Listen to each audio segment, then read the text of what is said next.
ketika kita misalnya menghadapi satu persoalan yang sudah kita upayakan begitu rupa, berbagai cara, dan ternyata tidak kunjung selesai, maka kita perlu untuk berpikir ulang, merenung, kira-kira ada apa dengan persoalan yang kita hadapi itu, di mana letak masalahnya. Persoalan apapun, sekedar membuka lawang saja misalnya, sudah didorong-dorong tidak mau, ya, pakai banyak orang tidak bisa berhasil. Coba dipikirkan, jangan-jangan pintunya bukan pintu dorong, tapi pintu geser, atau jangan-jangan otomatis sensornya rusak. Begitu juga dengan persoalan yang lebih besar, ya, persoalan bangsa misalnya, yang kita lihat di bulan-bulan ini yang muncul banyak kan kasus korupsi. Pertamina belum selesai muncul, ASDB belum selesai muncul, ini PLN lagi, triliunan juga. Maka yang pertama mungkin kita lihat ketika ini, padahal perangkat hukum kita ini sudah banyak, undang-undangnya ada, lembaga khusus korupsi juga ada, KPK. Di negeri lain mungkin tidak ada itu. Kenapa itu bisa terus terjadi? Bisa jadi mungkin ini bukan faktor yang sifatnya terlihat, tapi ada faktor tidak terlihat. Faktor tidak terlihatnya itu ketika Allah tidak senang, maka persoalan apapun jadi sulit. Ada ungkapannya Khalifah Umar bin Khattab, ya, di dalam kitab Al-Iqdul Farid, ketika beliau ini menghadapi musuh yang sulit untuk ditaklukkan, maka beliau berkata kepada pasukannya, di antara yang beliau katakan itu adalah, wa innama yunsarul muslimuna bi ma'siyati aduwwihim, bi ma'siyati aduwwihim lillah. Sesungguhnya kaum muslimin ini ditolong diberikan kemenangan itu dikarenakan kemaksiatan musuh mereka kepada Allah. Walau ladzalika lam takun lana bihim quwwah.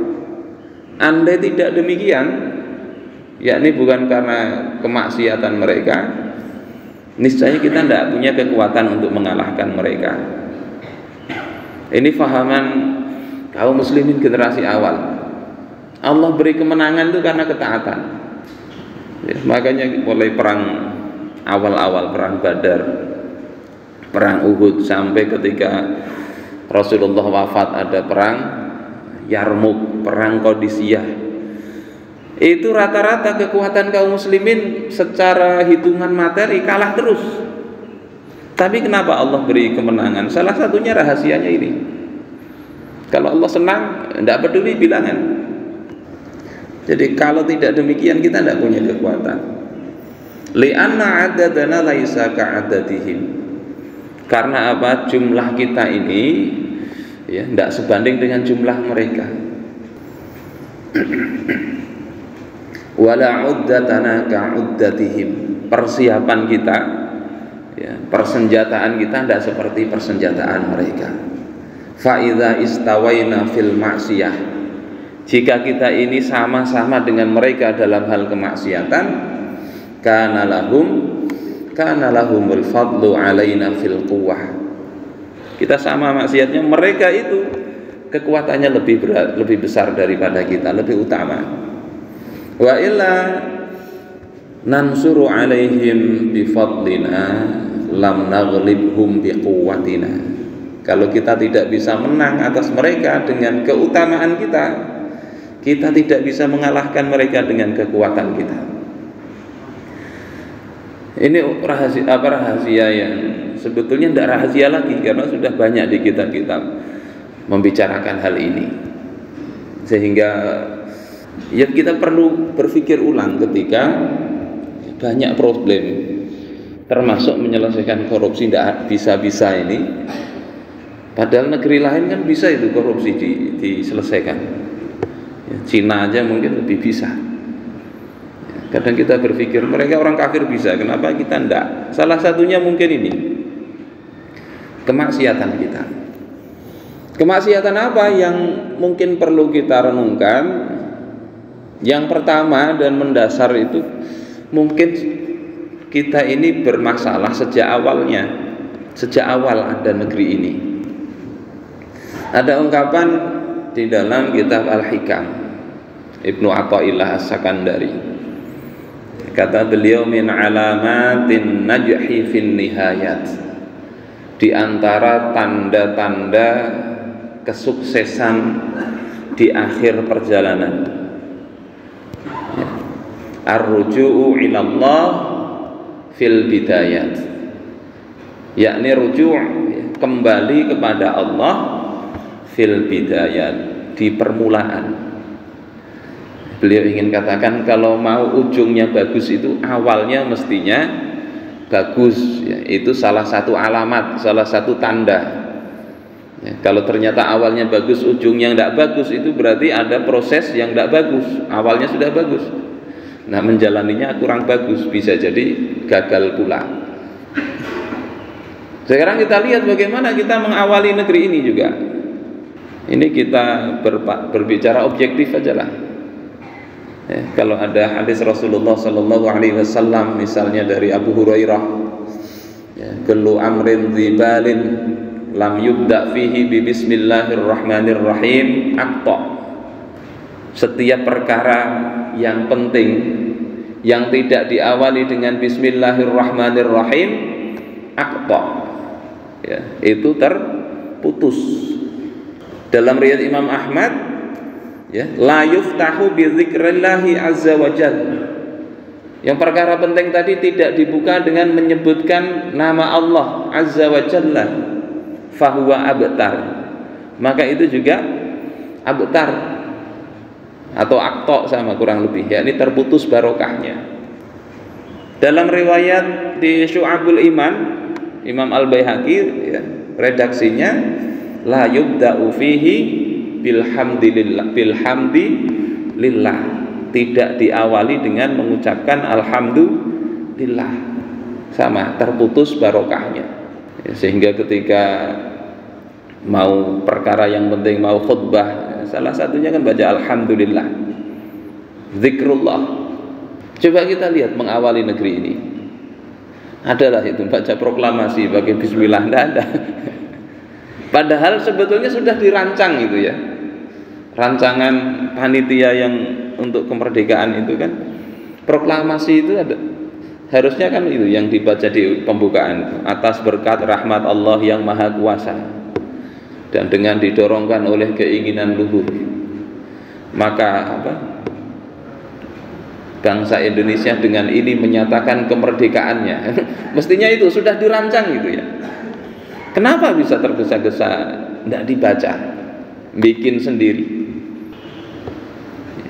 Ya ini sudah terlanjur. Terus apalagi yang ternyata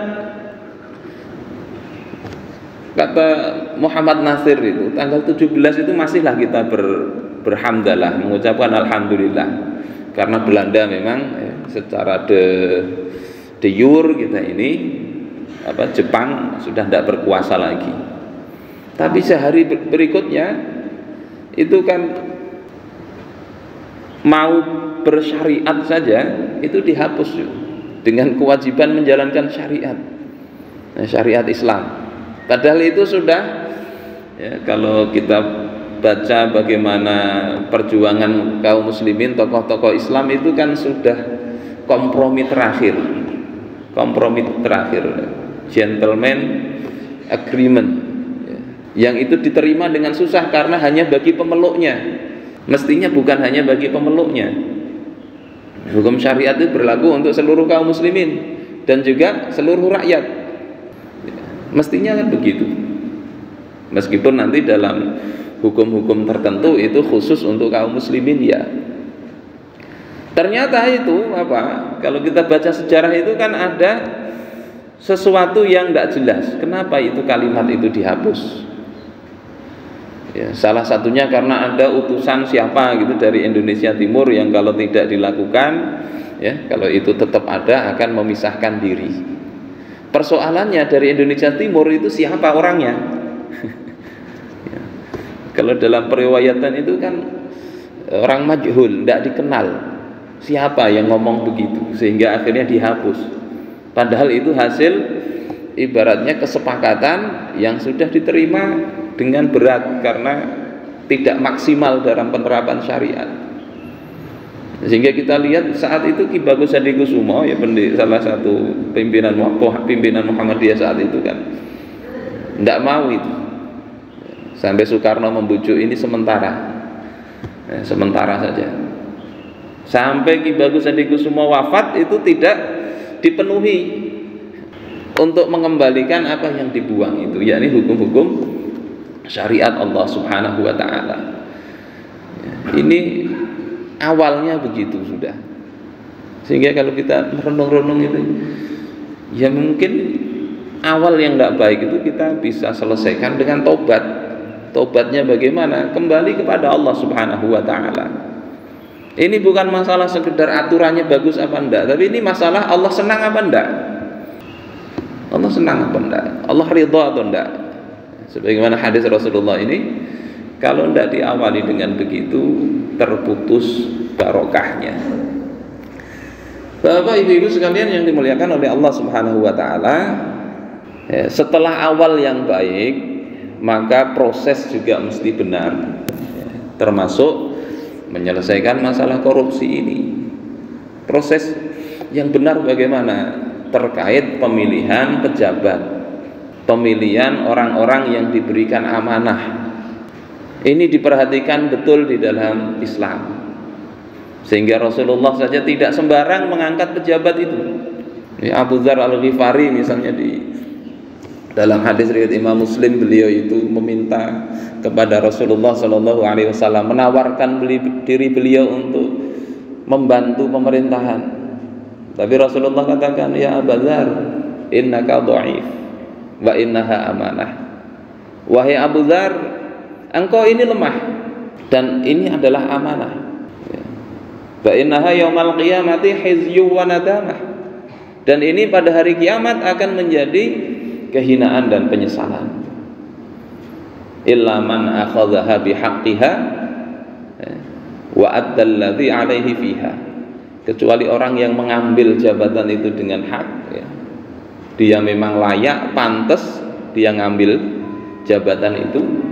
Kemudian adzalladzi alaihi fiha, dia menjalankan tupoksi dari jabatan itu, maka itu baru selamat di akhirat, tidak akan nyesal, tidak akan hina. Kemudian Rasulullah berpesan, jangan engkau ini memimpin 2 orang sekalipun, dan jangan ngurusi harta anak yatim. Abu Dzar ini ya, orang yang luar biasa keimanannya, ketakwaannya dan keberaniannya. Ya, tapi Rasulullah larang itu karena melihat bahwasanya untuk jadi pemimpin pejabat itu tidak sekedar kuat iman bertakwa, tapi harus punya kapabilitas untuk memimpin. Dan Rasulullah tidak dapati itu pada sahabat Abu Dzar Al-Ghifari. Tetapi orang-orang yang setelah Abu Dzar itu justru diberi amanah oleh Rasul. Seperti misalnya Sayyidina Mu'adz bin Jabal, Abu Musa Al-Asy'ari. Itu diangkat oleh Rasul di Yaman. Dan tidak hanya itu, dites dulu oleh Rasul. Ya, bima tahkumu, dengan apa engkau akan menghukumi? Ini kan tes dari Rasul, ditanya, engkau kalau ada persoalan gimana engkau memutuskan? Maka kata Mu'adz bin Jabal, aqdi bi kitabillah, aku akan hukumi, berikan putusan dengan kitabullah. Kata Rasulullah, kalau enggak engkau temukan, dengan sunnah Rasulullah, kalau enggak engkau temukan, ajtahidu ra'yi wala alu, aku akan berijtihad dengan pendapatku dan aku tidak akan mengurangi usaha untuk berijtihad itu. Artinya berijtihad dengan sekuat tenaga. Kemudian Rasulullah menepuk dadanya Sayyidina Mu'adz dengan mengatakan, alhamdulillah alladzi waffaqa rasulillah bima yurdi Rasulullah. Segala puji bagi Allah yang telah memberikan taufik kepada utusannya Rasulullah dengan apa yang membuat Rasulullah ridha. Jadi mestinya ditanya begitu, mau diutus jadi gubernur, jadi pejabat itu begitu, ditanya, ngerti enggak cara memutuskan hukum, ngerti enggak fikih, ngerti enggak bagaimana mengurus urusan umat dengan hukum-hukum Islam. Dites Rasulullah enggak sekedar apa, oh ini kira-kira bisa enggak. Rasulullah tanya itu. Kemudian berangkatlah Sayyidina Mu'adz ini. Di dalam hadis yang lain riwayat Imam At-Tirmidzi, berangkat Mu'adz itu. Fala masirtu arsala fi athari faradittu.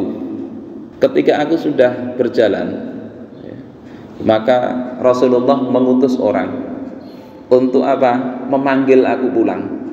Faradittu ay faraja'tu. Maka aku kembali menghadap Rasulullah sallallahu alaihi wasallam. Maka Rasul kemudian bertanya lagi kepada Mu'adz bin Jabal, "Atadri lima ba'astu ilaik?" Tahukah engkau kenapa, untuk apa aku panggil engkau lagi itu, kenapa? Kemudian Rasulullah katakan, "La tusibanna syai'an." La tusibanna yakni la ta'khudanna, maknanya begitu. Janganlah sekali-kali engkau mengambil sesuatu bi ghairi idzni, tanpa izinku. Yani jangan sekali-kali ngambil harta negara tanpa izinku. Fa innahu ghulul, karena sesungguhnya itu adalah ghulul ay khianah. Itu khianat, itu kecurangan. Mengambil harta yang bukan ya gajinya. Itu kecurangan. Kemudian Rasul membaca, wa may yaghlul ya'ti bima ghalla yaumal qiyamah. Barang siapa yang berbuat curang, ya, khianat, nanti dia akan membawa hasil pengkhianatannya itu pada hari kiamat. Kemudian Rasulullah katakan, wa li hadza ta'autuk. Untuk inilah engkau kupanggil lagi. Famdi li amalik. Maka lanjutkan pekerjaan engkau, berangkat. Coba ini Rasulullah sallallahu alaihi wasallam sudah berangkat dipanggil untuk apa? Ya tadi, kalau awalnya bagus, prosesnya harus bagus. Ada taujih, ya. Pejabat itu begitu mestinya. Ya. Beri penjelasan. Kalau sekarang mungkin penjelasan sudah banyak itu ya. Sampai kadang ada spanduknya. Apa ini tentang integritas itu ya. Luar biasa sebetulnya sudah itu. Kalau pidato sudah mantap betul. Ini Sayyidina Mu'adz bin Jabal dipanggil Rasulullah, diberi peringatan itu. Jadi prosesnya betul. Terus kalau ada masalah bagaimana? Rasulullah tidak sekedar menjelaskan, oh ini akan ada nanti di hari kiamat dapat siksaan, dapat sanksi, ya. Tapi beliau sampai mendetilkan, ya. Misalnya di dalam riwayat Imam Muslim, ya. Dari Adi bin Umairah, ya. Beliau mengatakan, sami'tu Rasulullah sallallahu alaihi wasallam yaqul, aku mendengar Rasulullah sallallahu alaihi wasallam bersabda, man ista'malnahu minkum ala amalin, siapa di antara kalian yang ku pekerjakan, fakata mana mikhyaton fama fauqahu, kemudian dia itu menyembunyikan mikhyat, apa? Satu jarum.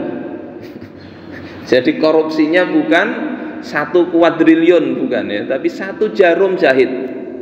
Atau lebih dari itu. Kana ghululan ya'ti bihi yaumal qiyamah. Maka itu adalah kecurangan yang akan dia bawa pada hari kiamat. Jadi Rasul detilkan sampai satu biji atau apa, 1 jarum pun itu akan dihisab oleh Allah Subhanahu wa taala. Jadi coba bisa dibayangkan beratnya itu ya, beratnya. Karena itu kemarin saya sampaikan bagaimana Khalifah Abu Bakar As-Siddiq itu, beliau ketika di akhir-akhir kehidupannya ya, mau meninggal itu sampai berwasiat, hitung nanti hartaku ini, kelebihannya ya, sebelum aku jadi khalifah dan jadi kepala negara ini berapa, nanti kalau ada kelebihan kembalikan aja ke Baitul Mal. Beliau tidak ingin, padahal itu haknya, itu hak dia, hak Abu Bakar As-Siddiq, dan ngambilnya juga tidak banyak-banyak. Itu kan sebetulnya kepala negara itu pada prinsipnya tidak digaji ya, kepala negara, gubernur itu tidak ada gajinya dalam Islam. Karena itulah ketika Abu Bakar As-Siddiq itu diangkat sebagai Khalifatul Rasulillah, besok paginya beliau bawa dagangan itu, mau berjualan ya, oleh Abdurrahman bin Auf. Ditanya, mau kemana engkau? Mau jualan. Kalau engkau jualan, siapa yang ngurus kamu? Kan diangkat itu untuk ngurusi kaum muslimin. Kata Abu Bakar, kalau aku tidak jualan, siapa yang ngasih makan keluargaku? Akhirnya dipanggil, dimusyawarahkan, diberikanlah namanya kompensasi, bukan gaji, kompensasi. Berapa waktu itu ya? Kalau di kitab-kitab sejarah itu dikatakan separuh ekor kambing satu hari itu ya, lumayan juga Amil ya, karena orang Bahari makanannya ya banyak kambing, kurma itu, jadi dikasih itu. Ternyata setelah dihitung ya, dihitung-hitung itu tersisa apa? Satu lembar kain, yang kelebihannya itu satu lembar kain dan satu ekor unta yang digunakan untuk mengairi tanaman. Datang kepada Amirul Mukminin Umar bin Khattab ya, menceritakan itu Bunda Aisyah. Khalifah Umar nangis itu. Ini beratnya nyontoh Khalifah Abu Bakar, berat. Padahal itu harta yang sah saja.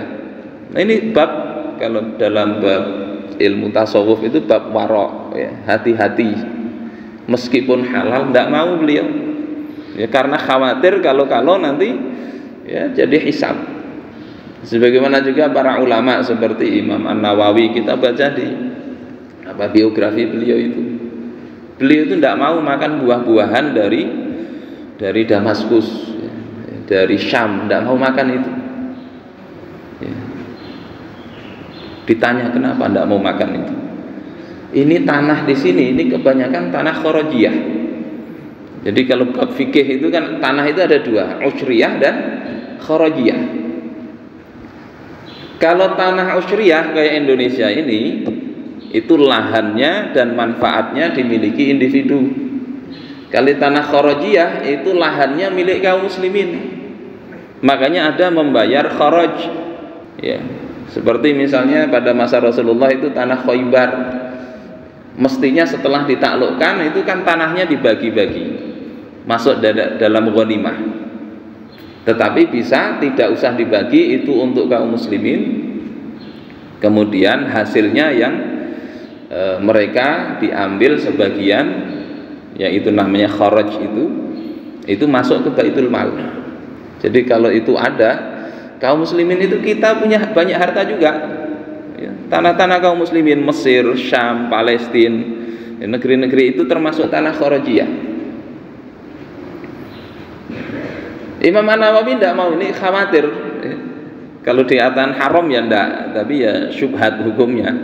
Karena apa? Waktu itu pemerintah tidak mukut kharaj ya, nggak mungut itu, padahal itu di situ ada haknya kaum muslimin sedunia ya. Karena itu kita bisa dapati juga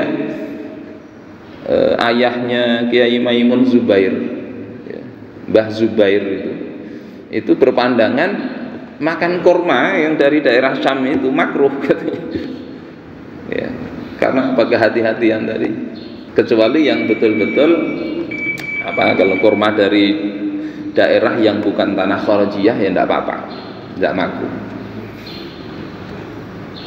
Ini kehati-hatian Abu Bakar As-Siddiq sampai seperti itu, karena Rasulullah itu memberikan penjelasan sampai sebiji jarum pun. Bahkan orang yang mati syahid sekalipun ketika curang itu tidak dijamin masuk surga. Ketika perang Khaybar, ya, ada orang yang terkena panah. Ya, kemudian para sahabat mengatakan, bahagialah dia, ya, dapat pahala mati syahid. Ya. Ini di hadis riwayat Imam Muslim, ya, hadis sahih. Bahagialah dia, terkena panah mati syahid dia. Rasulullah kemudian bersabda, kalla walladzi nafsu Muhammadin biyadihi. Sekali-kali tidak, demi zat yang diri Nabi Muhammad SAW berada dalam genggamannya, dalam kekuasaannya. Inna syamlata latal tahibu alaihi naron. Sesungguhnya syamlah itu adalah, ya, semacam selimut itu telah menyalakan api neraka untuk dia. Akhadhaha minal ghanaim yauma Khaybar lam tusibha al maqasim. Yang dia ambil dari rampasan perang pada saat perang Khaybar yang belum dibagi-bagi, tapi dia ngambil dulu. Coba kita bisa bayangkan, ini Allah Subhanahu wa ta'ala, jangankan triliunan, cuma selembar selimut. Ya, kemudian ada sahabat yang lain mendengar itu membawa satu tali sepatu. Kalau zaman Bahari mungkin sendal kan ditali-tali itu. Nah, ada talinya dibawa dikembalikan kepada Rasulullah. Rasulullah kemudian mengatakan, syirakun min narin au syirakani min narin. Satu tali dari api neraka, satu tali atau dua tali sepatu dari api neraka. Coba luar biasanya ini, karena apa? Pengawasannya bukan pengawasan KPK, tapi kesadaran betul kepada Allah Subhanahu wa ta'ala, selalu diawasi. Bapak ibu-ibu yang dimuliakan Allah Subhanahu wa ta'ala, ini peran apa? Kepala negara. Dan ini juga peran ulama, mestinya ulama memberikan kontrol. Ya, di kitab Al-Imamah was Siyasah. Ini kalau kita baca kitabnya Ibnu Qutaibah At-Tainuri, ada dua juz, ya. Di situ banyak bagaimana riwayat negara itu mengatur seperti apa. Banyak kisah para ulama bagaimana mereka hubungannya dengan penguasa. Ingin saya sampaikan satu kisah, ya, satu riwayat Imam Sufyan Ats-Tsauri. Imam Sufyan Ats-Tsauri ini ulama, wafat tahun 161 Hijriah. Gurunya Imam Al-Fudail bin Iyad, gurunya Imam Al-Auza'i, selevel dengan Imam Malik, ya, selevel imam itu. Cuma karena mungkin muridnya tidak sebanyak Imam Malik, Imam Asy-Syafi'i yang menuliskan karya-karya gurunya, ya jadi tidak ada madhabnya sampai sekarang, itu masih berkembang enggak. Tapi banyak kaul-kaul beliau, ya, fikih beliau itu ada. Nah, suatu ketika beliau itu haji bersama dengan Khalifah Abu Ja'far, ya, sama-sama di Mina. Maka beliau ini belum begitu tua, datang kepada Abu Ja'far, kemudian menasihati beliau dengan nasihat yang membekas, sampai nangis-nangis itu khalifah itu. Nah, di antara nasihatnya itu adalah mempertanyakan bagaimana mengelola harta. Beliau katakan kepada Abu Ja'far, "Fama taqulu anta ya Amirul Mukminin fima anfaqta min malillah wa mali ummati Muhammadin bi ghairi idznihim." Apa yang engkau katakan, wahai Amirul Mukminin, dalam harta yang engkau nafkahkan, hartanya Allah, hartanya umatnya baginda Rasulullah sallallahu alaihi wasallam, engkau pakai tanpa izin mereka. Wa qad qala Umaru fi hajjati hajjaha. Sementara Khalifah Umar dulu itu pernah berkata dalam sebuah haji yang beliau berhaji, waqad anfaqa sittata asyara dinaron huwa wa man ma'ah. Sementara beliau waktu itu menghabiskan 16 dinar untuk membiayai haji beliau dan beberapa pejabat. Ini mestinya secara hukum itu boleh menggunakan harta negara untuk membiayai petugas haji, ya. Tidak apa-apa mestinya tidak apa-apa. Tapi yang tidak boleh itu kan kalau berlebihan. Nanti ada uang saku, akhirnya memperkaya diri dengan haji itu yang tidak boleh. Sama dengan zakat, itu bisa untuk fisabilillah. Fisabilillah itu misalnya prajurit, ya, dia berangkat yang dia tidak digaji, ya, maka bisa dikasih zakat. Itu seperlunya. Artinya kalau dia pulang dan ada sisanya mesti dikembalikan itu. Nah, Khalifah Umar bin Khattab itu ketika tahu menghabiskan 16 dinar dah banyak-banyak amat sebetulnya, kali 4,25 gram, berapa itu? Sekitar 68 gram emas, tidak sampai 1 on. Kalau 1 juta ya 68 juta untuk rombongan Khalifah Umar. Tapi Khalifah Umar kemudian mengatakan, ma'arana illa waqad ajhafna bi baitil mal. Sungguh aku ini melihat, ya, berpandangan bahwasanya kita ini telah menzalimi harta baitul mal. Padahal beliau itu melaksanakan tugas, tapi ada rasa begitu. Maka Imam Sufyan Ats-Tsauri ini mempertanyakan, engkau dan rombongan engkau itu loh, ya, hajinya dengan harta apa? Ya, pas-pasan atau untuk memperkaya diri? Hingga kalau ada yang seperti ini patut kita ya pelajarannya ini ulama ini ya, ulama besar saat itu. Gurunya Imam Abdullah bin Mubarak juga Imam Sufyan Ats-Tsauri ini.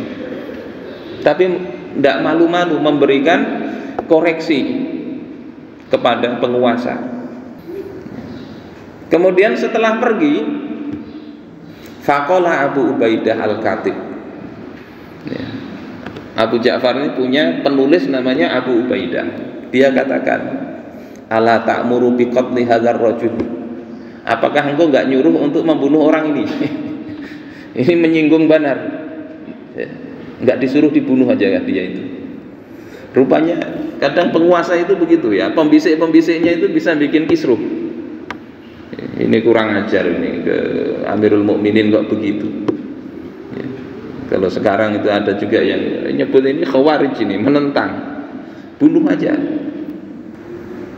Fa wallahi, kata penulisnya Abu Ja'far, demi Allah ma'alamu ahadan ahaqqa bil qatli minhu. Demi Allah, aku tidak tahu orang yang lebih pantas dibunuh daripada dia itu. Sampai bikin khalifah nangis juga.